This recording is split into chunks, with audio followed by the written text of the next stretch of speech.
nuestra conexión con la Tierra se ha ido.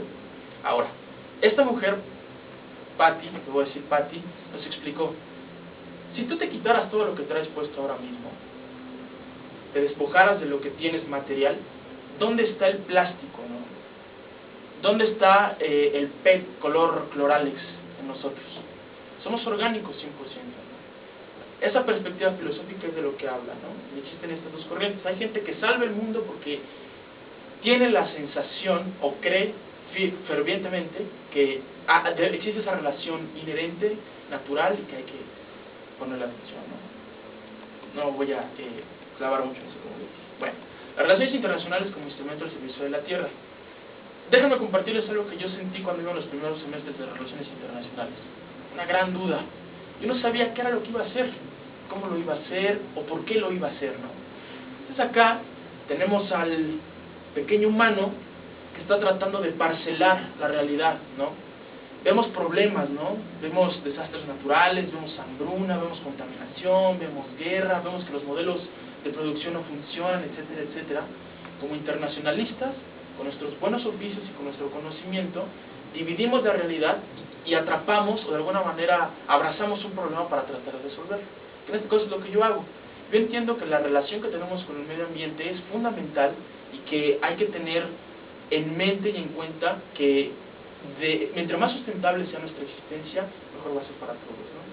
Este tema es enorme, ¿no? Yo no podría explicarles todo de manera puntual, pero sí quiero de alguna manera decirles, ¿no?, que las relaciones internacionales es una herramienta para resolver problemas, ¿no? Y bueno, en mi caso y en lo que les estoy platicando es para contribuir con el medio ambiente, ¿no?, y una buena relación con el medio ambiente. Bueno, una breve historia de las relaciones internacionales y el cambio climático. La Convención Marco de Naciones Unidas sobre el Cambio Climático empezó todo en 1992 en Nueva York.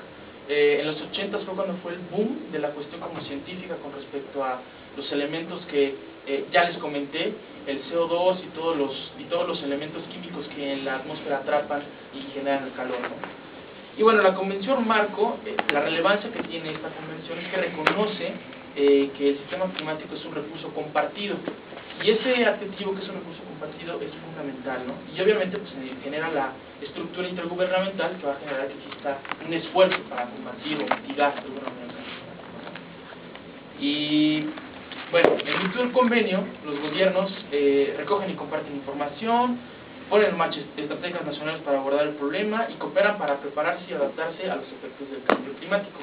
Aquí hay una cuestión muy interesante que el profesor, yo creo que ya lo abordará con más detenimiento, es la cuestión económica del cambio climático, ¿no? Acá, nos guste o no, la realidad es que el mundo gira alrededor de la economía, ¿no? Y todas las decisiones se van a tomar con índices que ciertamente podrían estar ligados a la cuestión biológica, pero los que más van a pesar van a ser los números, ¿no? El elemento cuantitativo de las cosas, ¿no? Entonces, bueno, esa es otra historia, y además ha habido mucha polémica a través de los años, miles de manifestaciones y muchas reacciones con respecto a este problema, por eso que dicen estos hombres en Praga: planet not for profit. Lo que tenemos no tiene precio, los servicios climáticos no tienen precio. Esto no es algo que pueda partir de la cuestión económica, ¿no? Y bueno, tenemos acá las conferencias, empezaron en Berlín en el 95. Esto también habla muy bien de lo que tiene que ver con el esfuerzo internacional y con la cooperación internacional. Empezó todo este asunto en el 94, y ya en el 95 había una conferencia de las partes, COP, Conference of the Parts, y las más importantes fueron las tres conferencias sobre el cambio climático en Kioto. ¿Alguien sabe más o menos cómo estuvo la onda en Kioto? ¿Qué sucedió? ¿Qué pasó? ¿No? Perfecto. Ahí les va. ¿Qué fue lo que pasó? More than a decade ago, leaders from around the world gathered at this building behind me to form what would become the Kyoto Protocol. It was the first time the international community had come together to tackle the issue of climate change. After 10 days of discussion and sometimes heated debate, the treaty was signed on the 11th of December 1997. Decided. The agreement called on industrialised nations to cut emissions by an average of about 5% by 2012. There were disagreements, but it was viewed as an important move by the international community on climate change. For some who were there at the original summit, there was a feeling that something momentous was taking place despite the negotiations being fraught with disagreements. It was the first step. That was the first time Bueno, quiero that hacer the un pequeño development paréntesis. ever ¿Ustedes ya tuvieron su modelo de las Naciones Unidas? are Con sus placas y toda esa onda. Ah, bueno, pues So, esto es la vida real. it was very good. Esto es las relaciones internacionales al servicio de la humanidad, en este caso de la Tierra. Tenemos un problema, vamos a solucionarlo, ¿no? A través de esto que es las relaciones internacionales, la negociación, tan importante con agua, que la negociación es fundamental. Se decide el destino de la humanidad, ¿no? Washington refused to sign, and other key members like Australia and Russia United delayed Nations passing Framework the treaty. Convention for So Climate the Kyoto Change. Protocol sat idle for 8 years. It needed industrialized countries to commit to a global cut of more than half the emissions from 1990 levels. It was only in 2005 when Russia signed on that the Kyoto Protocol officially came into force.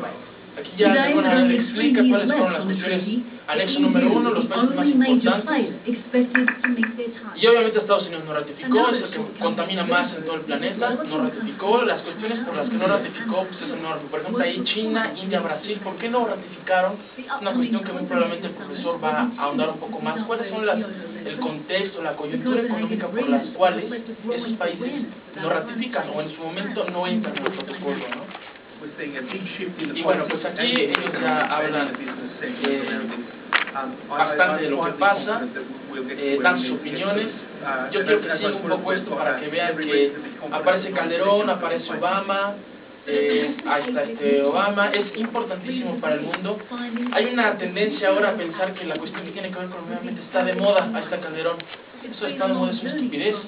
No está de moda porque, ay, qué buena onda, güey, que estoy en Libero y pues estudio Derecho Ambiental, ¿no? Porque es súper cool. Es un problema muy, muy grave. Es un problema que está generando que la gente se muera de hambre, por enfermedades, por desastres naturales, etc. Es fundamental entender que lo que hacemos no lo hacemos por vernos bien, lo hacemos porque es algo que merece un esfuerzo real, ¿no?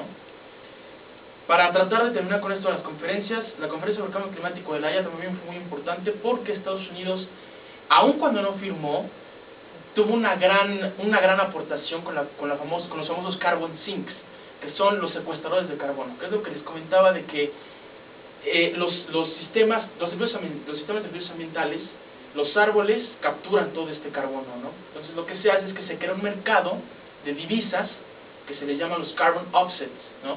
Entonces esto funciona como si fuera una moneda de cambio.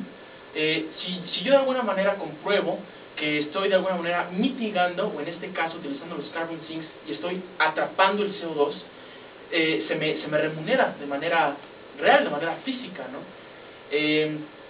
Bueno, eso también es otro tema enorme, necesitaría un semestre para explicarlo, pero es importante.